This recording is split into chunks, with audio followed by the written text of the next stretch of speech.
BRS MLA Maganti Gopinath కన్నుమూశారు. AIG హాస్పిటల్లో చికిత్స పొందుతూ మృతి చెందారు. గత కొన్ని రోజులుగా అనారోగ్యంతో బాధపడుతున్నారు మాగంటి.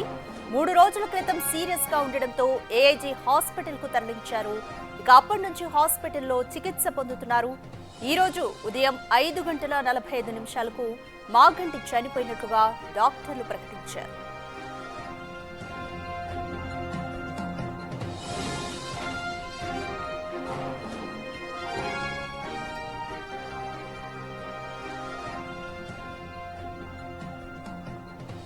మాగంటి గోపీనాథ్ మృతిపై తీవ్ర దిగ్భ్రాంతి వ్యక్తం చేశారు కేసీఆర్. ఆయన మరణం పార్టీకి తీరని లోటన్నారు. ఇటు హరీష్ రావు, కేటీఆర్ ఏజీ హాస్పిటల్ కు వెళ్లారు. మాగంటి కుటుంబ సభ్యులను ఓదార్చారు. డెడ్ బాడీని జూబ్లీహిల్స్ లోని మాగంటి నివాసానికి తరలించారు.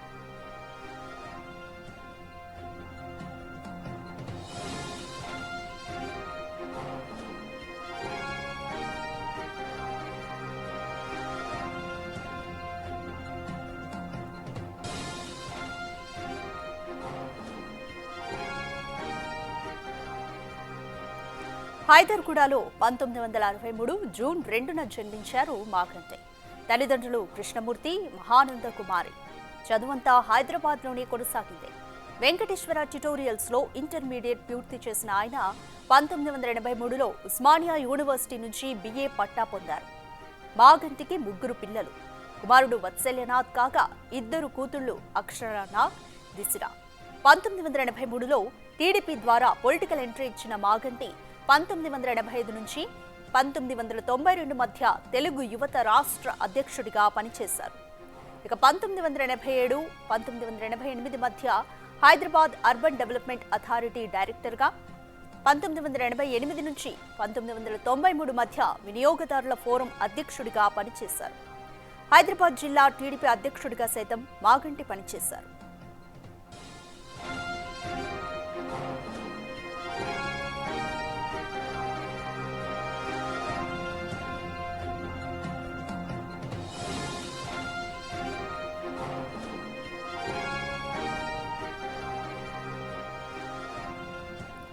రెండు 2014లో తొలిసారి టీడీపీ తరపున జూబ్లీహిల్స్ నుంచి ఎమ్మెల్యేగా గెలిచారు. ఆ తర్వాత మారిన రాజకీయ పరిస్థితులతో బీఆర్ఎస్ లో చేరారు. 2018, 2023లో జూబ్లీహిల్స్ నుంచి పోటీ చేసి గెలిచారు. 2018లో శాసనసభలో పబ్లిక్ ఎస్టిమేట్స్ కమిటీ సభ్యుడిగా, 2022లో బీఆర్ఎస్ పార్టీ హైదరాబాద్ జిల్లా అధ్యక్షుడిగా నియమితులయ్యారు.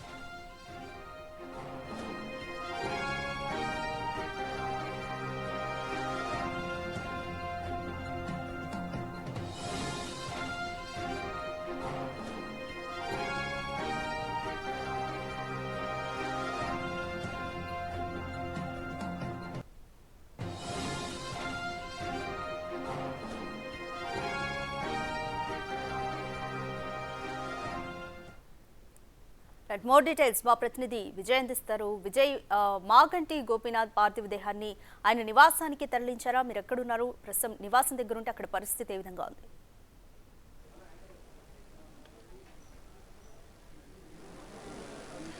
ఎస్ రాధిక, కొద్దిసేపటి క్రితమే ఏఐజీ ఆసుపత్రి నుంచి మాగంటి గోపి గారి పార్థివ దేహాన్ని అయితే తన నివాసానికి కూడా తరలించారు. మనం ప్రస్తుతం ఆయన నివాసం వద్దే ఉన్నాము. గోపీనాథ్ గారి పార్థివ దేహానికి నివాళులర్పించేందుకైతే పెద్ద ఎత్తున బీఆర్ఎస్ నేతలు, కార్యకర్తలు, అటు టీడీపీ నేతలు కూడా పెద్ద ఎత్తున చేరుకుంటున్నారు. ప్రస్తుతం ఇక్కడే మాజీ మంత్రి, సిద్దిపేట ఎమ్మెల్యే హరీష్ రావుతో పాటు బీఆర్ఎస్ వర్కింగ్ ప్రెసిడెంట్ కేటీఆర్ కూడా ఇక్కడే ఉన్నారు. ఆయనతో పాటు కూకట్పల్లి ఎమ్మెల్యే, అలాగే మాగంటి గోపీనాథ్కి అత్యంత సన్నిహితుడైనటువంటి మాధవరం కృష్ణారావు గారు కూడా ఇక్కడే ఉన్నారు. ఆయన అంత్యక్రియల కార్యకలాపాలు మొత్తం కూడా దగ్గరుండి కూడా చూసుకుంటా ఉన్నారు. సో మనం చూసుకోవచ్చు, ఒక్కసారిగా మాగంటి గోపీనాథ్ గారి కుటుంబంలో అయితే విషాద ఛాయలు అలుముకున్నాయి. అందరూ కూడా, ఆయన కుటుంబ సభ్యులు, ఇతర బంధువులందరూ కూడా కన్నీరు మున్నీరవుతున్నటువంటి పరిస్థితి కనిపిస్తూ ఉంది. హైదరాబాద్కి ఆయన టీడీపీలో ఉన్నప్పుడు కానీ, ఇప్పుడు బీఆర్ఎస్లో ఉన్నప్పుడు కానీ ఆయన చేసినటువంటి కొన్ని విశిష్ట సేవల్ని కూడా గుర్తు చేసుకుంటూ వాళ్ళు కొంత శోక సముద్రంలో మునిగిపోయినటువంటి పరిస్థితి కనిపిస్తూ ఉంది. అందరూ కూడా ఇప్పుడు చాలా వరకు కూడా అటు బీఆర్ఎస్ నేతలు కావచ్చు, ఇటు టీడీపీ నేతలు కావచ్చు, మాగంటి గోపీనాథ్ గారికి చివరి నివాళులు అర్పించేందుకు ఆయన నివాసానికైతే చేరుకుంటా ఉన్నారు. ఒకరొకరిగా కూడా బీఆర్ఎస్ నేతలందరూ కూడా ఆయన నివాసానికైతే చేరుకుంటా ఉన్నారు. రాజ్యసభ ఎంపీలు కావచ్చు, అలాగే మాజీ మంత్రులు కావచ్చు, ఎమ్మెల్యేలు కావచ్చు, అందరూ కూడా ఇక్కడికైతే వస్తూ ఉన్నారు. సో చాలామంది కూడా ఇక్కడికి ఆయన పార్థివ దేహానికి నివాళులు అర్పించేందుకు కూడా ఆయన ఇంటి వద్దకైతే చేరుకుంటా ఉన్నారు. అందరూ కూడా తీవ్ర విషాదంలో మునిగిపోయినటువంటి పరిస్థితి కనిపిస్తూ ఉంది. మాగంటి గోపీనాథ్ తనయుడికి అత్యంత సన్నిహితంగా ఉండేటువంటి కేటీఆర్ తనయుడు హిమాంశు కూడా ఇక్కడికి చేరుకొని తన స్నేహితుడికి అండగా నిలిచేందుకైతే ఇక్కడికి వచ్చి తన స్నేహితుడికి భరోసాని కల్పించేందుకు కూడా తన పక్కనే నిల్చొని తన భుజం మీద చేసి నేను ఉన్నాను అంటూ కూడా ధైర్యం చెప్తా ఉన్నారు. సో అందరూ చేరుకుంటా ఉన్నారు. సో ప్రస్తుతం మనం చూసుకోవచ్చు ఈ ఖైరతాబాద్ ఎమ్మెల్యే కూడా దానం నాగేందర్ కూడా చేరుకున్నారు. అందరికీ అంటే ఒక్కరికి కాదు, ఇద్దరికి కాదు, ఆయనకి చాలా వరకు కూడా ఆయన సర్కిల్ అంతా కూడా అన్ని పార్టీలతో సంబంధం లేకుండా ఆయన పనిచేసేవారు కాబట్టి అసలు అందరూ కూడా భావోద్వేగానికి గురవుతూ ఉన్నారు. వాళ్ళ కంట్లో కన్నీళ్ళను కూడా అదుముకుంటూ కూడా వాళ్ళు బాధపడుతున్నటువంటి పరిస్థితి కనిపిస్తూ ఉంది. ప్రస్తుతం కేటీఆర్ కూడా ఇక్కడే ఉన్నారు. ఆయన నివాళులు అర్పించేందుకైతే బీఆర్ఎస్ వర్కింగ్ ప్రెసిడెంట్ కేటీఆర్ కూడా వచ్చారు. చూడొచ్చు. సో అందరు కూడా సో ఒక్కసారి మాజీ ఎమ్మెల్యేలు కానీ మాజీ మంత్రులు కానీ అందరూ ఇక్కడికి కాసేపటితో అటు కేటీఆర్ కూడా మీడియాతో మాట్లాడనున్నారు.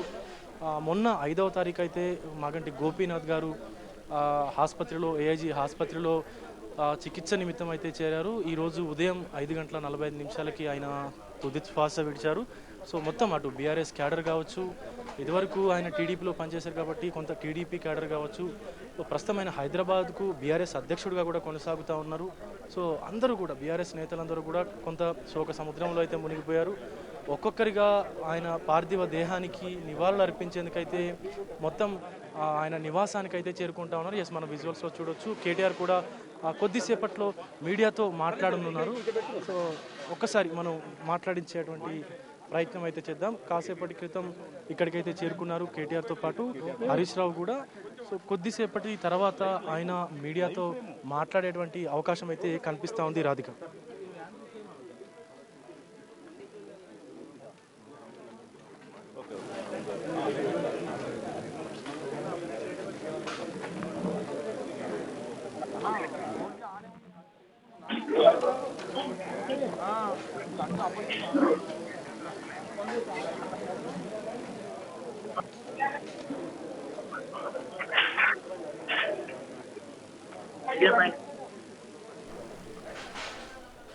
రైట్ విజయ్, మాగంటి గోపీనాథ్ అంత్యక్రియలు ఎప్పుడు జరగబోతున్నాయి? ప్రభుత్వ లాంఛనాల మధ్య ఎప్పుడు జరగబోతున్నాయి?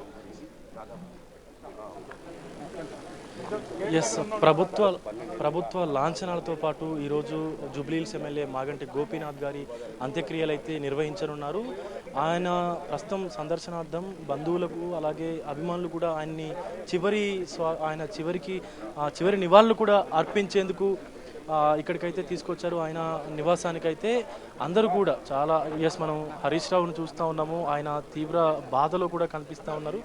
అందరూ కూడా ఇక్కడికి ఆయనకు నివాళులు అర్పించేందుకైతే వస్తూ ఉన్నారు. ఈరోజు సాయంత్రం వరకు కూడా ప్రభుత్వ లాంఛనాలతోని ఈరోజు మాగంటి గోపీనాథ్ గారి అంత్యక్రియలు అయితే నిర్వహించనున్నారు. రాధిక, ఒక్కొక్కరిగా కూడా అందరూ బీఆర్ఎస్ ముఖ్య నాయకులు ఎవరైతే మనం చూసుకోవచ్చు, ఇప్పుడు హరీష్ రావు గారు కావచ్చు, కేటీఆర్ గారు కావచ్చు, కూకట్పల్లి ఎమ్మెల్యే మాధవరం కృష్ణారావు గారు కావచ్చు, ఇటు రాజ్యసభ ఎంపీ వద్దిరాజు రవిచంద్ర గారు కావచ్చు, అందరూ కూడా అటు బీఆర్ఎస్ మాజీ ఖమ్మం ఎమ్మెల్యే సంబంధించి మనకు పువ్వాడ అజయ్ కుమార్ కావచ్చు, అందరూ కూడా ఒక్కొక్కరుగా ఇక్కడ హైదరాబాద్లో అందుబాటులో ఉన్న ప్రతి ఒక్కరు కూడా ఆయన గోపీనాథ్ గారి ఇంటికి చేరుకొని ఇటు ఆయనకి చివరి నివాళులు అర్పించేటువంటి కార్యక్రమం అయితే చేస్తూ ఉన్నారు. ఒక్కసారి కుటుంబం చూసుకున్నట్లయితే ఇంతవరకు కూడా కుటుంబంలో తన పిల్లలకి ఏం చేసింది లేదు, ప్రజలకే చేశాడు తప్ప పిల్లల వరకు చూసుకున్నట్లయితే ఇంతవరకు వాళ్ళకి సంబంధించి ఒక్క శుభకార్యం కూడా కంప్లీట్ కాలేదు అన్నట్టుగా కూడా తెలుస్తూ ఉంది. అటు కూడా అంటే కుటుంబం పట్ల కూడా ఆయన ప్రేమ కలిగి ఉండేవారు, కానీ ఎక్కువ ప్రజలకే సేవ చేసేందుకు మక్కువ చూపేవారు. కుటుంబాన్ని కూడా పక్కన పెట్టి ప్రజల కోసం పనిచేసేవారంటూ కూడా అందరూ మాట్లాడుకున్నటువంటి సందర్భం అయితే కనిపిస్తూ ఉంది రాధిక. మనం ఒక్కొక్కరిగా కూడా చూసుకోవచ్చు. అందరూ కూడా ఆయనకి నివాళులు అర్పించారు. పార్టీలతో సంబంధం లేకుండా అందరితో కూడా ఆయన సన్నిహితంగా మెలిగేవారు కాబట్టి అందరూ కూడా ఆయనకు నివాళులు అర్పించేందుకు ఆయన నివాసానికైతే వస్తూ ఉన్నారు. ఇక్కడి నుంచి మరి కాసేపట్లో ఇక్కడికి బీఆర్ఎస్ అధినేత రాష్ట్ర మాజీ ముఖ్యమంత్రి కేసీఆర్ గారు కూడా కాసేపట్లో రానున్నట్టుగా కూడా తెలుస్తూ ఉంది. అందరూ ఒక్కొక్కరిగా చాలా అంటే వాళ్ళ మొహంలో తెలుస్తూ ఉంది వాళ్ళకి, అలాగే గోపీనాథ్ గారికి ఎంత సాన్నిహిత్యం ఉండేదో అనేది కూడా తెలుస్తూ ఉంది. ఎందుకంటే అందరితోనూ కూడా చాలా అంటే ఆయన కలుపుగోలితనం అనేది అందరితోనూ కూడా బాగా ఉండేవాళ్ళని కూడా తెలుస్తుంది. ఎందుకంటే గతంలో కూడా ఆయన టీడీపీ నుంచి యూత్ అధ్యక్షుడిగా కూడా పనిచేశారు. ఒక రాష్ట్రానికి మన ఉమ్మడి తెలంగాణ ఆంధ్రప్రదేశ్ రాష్ట్రానికి అయితే మంచి మాస్ ఫాలోయింగ్ ఉన్నటువంటి లీడర్గా కూడా గోపీనాథ్ గారిని మనం చూస్తూ ఉంటాం, సంబోధిస్తూ ఉంటారు అందరూ కూడా. అయితే హైదరాబాద్ నియోజకవర్గానికి ప్రస్తుతమైన బీఆర్ఎస్కు సంబంధించినటువంటి రాష్ట్ర హైదరాబాద్ అధ్యక్షుడిగా కూడా ఉన్నారు. ఒక్కొక్కరుగా అందరూ చూస్తూ ఉన్నాం మనము. చాలా శోకతప్త హృదయాలతోని అందరూ ఆయనకు చివరి నివాళులు అర్పించేందుకైతే తన నివాసానికి చేరుకున్నటువంటి పరిస్థితి కనిపిస్తూ ఉంది రాధిక. రైట్ విజయ్, ఇప్పటికే కేసీఆర్ మాగంటి మృతి పట్ల తీవ్రమైన దిగ్భ్రాంతిని వ్యక్తం చేశారు. పార్టీకి ఆయన లేకపోవడం తీరని లోటు అంటూ కూడా ఆయన వ్యాఖ్యానించారు. బీఆర్ఎస్ నేతలు కానీ మంత్రులు ఏమంటున్నారు మృతి పట్ల? పార్టీకి ఎటువంటి లోటు అంటూ వారు అభిప్రాయపడుతున్నారు? ఎస్ రాధిక, ఎందుకంటే మనం ఒక్కసారి చూసుకున్నట్లయితే హైదరాబాద్లో ఒక్క సీటు కూడా ఇతర ఏ ఎమ్మెల్యే స్థానాలు కూడా గెలవలేదు. మొత్తం కూడా క్లీన్ స్వీప్ చేసినటువంటి సందర్భం కనిపిస్తూ ఉంది బీఆర్ఎస్. ఎందుకంటే అలాంటి కీలక పాత్ర అనేది గోపీనాథ్ గారు పోషించారు కాబట్టి హైదరాబాద్ మొత్తంలో కూడా బీఆర్ఎస్ ఎమ్మెల్యేలు పెద్ద ఎత్తున విజయం సాధించినటువంటి సందర్భం కూడా కనిపిస్తూ ఉంది. సో అలాంటి ఒక మంచి క్యాడర్ని, ఒక పార్టీని ముందుకు తీసుకెళ్లేటువంటి నేతని కోల్పోయారు అంటూ కూడా అటు బీఆర్ఎస్ వర్గాల్లోనూ ఇటు మాజీ ముఖ్యమంత్రి కేసీఆర్ కూడా ఆయన బాధపడుతున్నట్టుగా కూడా తెలుస్తూ ఉంది. ఇప్పటికే తీవ్ర దిగ్భ్రాంతిని కూడా ఆయన వ్యక్తపరిచాడు. మరొక పక్క కేసీఆర్ గారికి సంబంధించి అమెరికా పర్యటన కూడా ఉండగా దాన్ని రద్దు చేసుకొని కొద్దిసేపట్లో ఇక్కడికి రానున్నట్లు కూడా తెలుస్తూ ఉంది. అయితే ముఖ్యంగా మనకు అంటే రాజకీయ రంగంలో చూసుకున్నట్లయితే హైదరాబాద్ అనేది బీఆర్ఎస్కి కంచుకోటలాగా మారడానికి కారణం కూడా ఒక పక్క పార్టీ అయితే మరొక పక్క ఇటు మాగంటి గోపీనాథ్ గారు కూడా అని కూడా చెప్తా ఉంటారు. ఎందుకంటే ఆయన హైదరాబాదు జిల్లా అధ్యక్షుడు అంటే ఉమ్మడి హైదరాబాద్ అధ్యక్షుడిగా బీఆర్ఎస్ అధ్యక్షుడిగా బాధ్యతలు స్వీకరించినప్పటి నుంచి కూడా ఇప్పటి వరకు బీఆర్ఎస్ని ప్రతి అడుగు కూడా ముందుకు తీసుకెళ్లేటువంటి విధంగా కూడా ఆయన కార్యకలాపాలన్నీ కూడా చేపట్టినట్టుగా కూడా తెలుస్తూ ఉంది. మరీ ముఖ్యంగా చూసుకున్నట్టయితే హైదరాబాద్లో బీఆర్ఎస్ అనేది ఘన విజయం సాధించడానికి కూడా గోపీనాథ్ గారు అంటే గ్రౌండ్ లెవెల్ వరకు కూడా చాలా వరకు చేశారని కూడా మనకు తెలుస్తూ ఉంది. అప్పటి నుంచి కూడా బీఆర్ఎస్లో ఆయన పాత్ర అనేది ఒక అంటే అసలు మార్క్ అనేది గోపీనాథ్ గారి మార్క్ అనేది అలా ఉండిపోయింది. సో మనం చూసుకోవచ్చు చుట్టుపక్కల అంటే హైదరాబాద్ కాకుండా పరిసర ప్రాంతాల్లో ఉమ్మడి జిల్లాల్లో కూడా కాంగ్రెస్ అంత పెద్ద మొత్తంలో విజయాలు సాధించినా కూడా బీఆర్ఎస్ అనేది హైదరాబాద్లో ఇంత పెద్ద మొత్తంలో విజయం సాధించడానికి వెనకాల మాగంటి గోపీనాథ్ గారు ఉన్నారనేటువంటిది ఎవరు కూడా ఖచ్చితంగా ఒప్పుకోవాల్సిన నిజం అంటూ కూడా మాట్లాడుకుంటూ వస్తున్నటువంటి పరిస్థితి కనిపిస్తూ ఉంది. సో మరి కాసేపట్లోనే ఇక్కడికి మాజీ ముఖ్యమంత్రితో పాటు ఇతర బీఆర్ఎస్ ముఖ్య నేతలందరూ కూడా చేరుకొని ఆయనకు నివాళులు అర్పించేటువంటి కార్యక్రమం అయితే చేపట్టుతున్నారు Radhika. Right, thank you Vijay.